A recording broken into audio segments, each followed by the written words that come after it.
कैसा लगा। निमिया की डाल मैया नावेली झलु हवा हो की झूली झूली ना।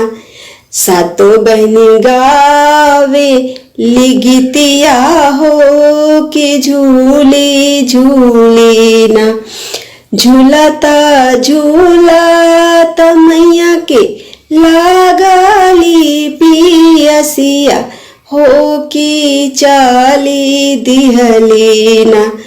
माल होरिया आवाध मैया चाली दिहली ना। सूतल बाड़ू की जागली मालिनिया हो की बूंदा एकना। हमके पानिया पिया मालिनी बूंदा एकना। कैसे के पानिया पियाए शीतल मैया मोरे गोदेना।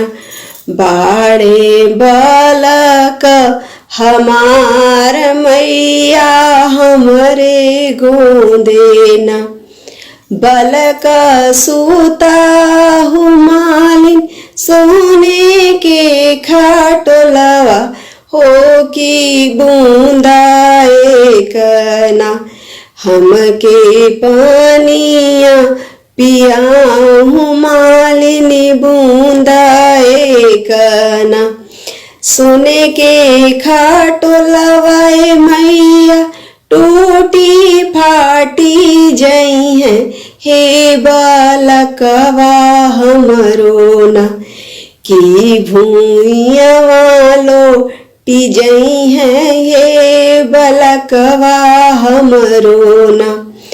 जऊ तोहरो मालिनी बालकवा भूइया लोटी है हे उठाई हो ले बोना। गाज मोती लगल आचरवा हे उठाई हो ले बोना। एक हाथे लिहली हो मालिन झांझड़ गेड़ुलवा हो दूसरे हथवाना। हे रे समला गलडोरिया हो दूसरे हथवाना। लीही ना पीही मैया शीतला जुड़ा पनिया हो की मुखा भरना। हमके दीना आशीषिया मैया मुखा भरना। जैसे के मालिनी हो हमें जुड़ा बवलू हो की ओइसे ना।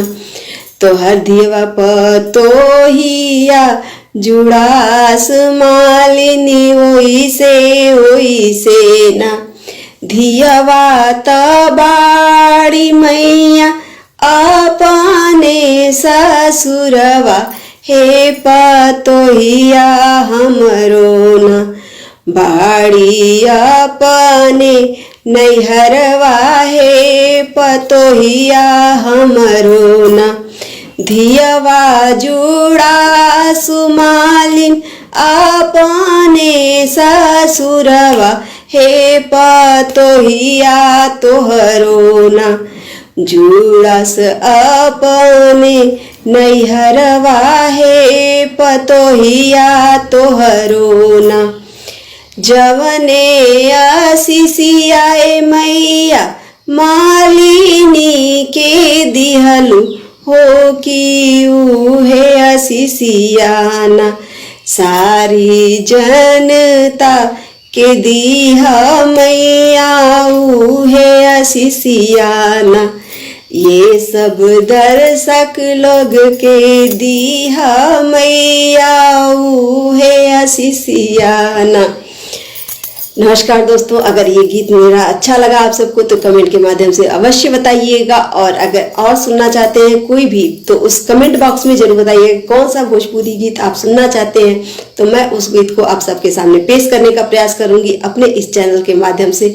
अगर आप इस चैनल पर नए हैं तो मेरे चैनल को सब्सक्राइब अवश्य करिएगा। नमस्कार दोस्तों।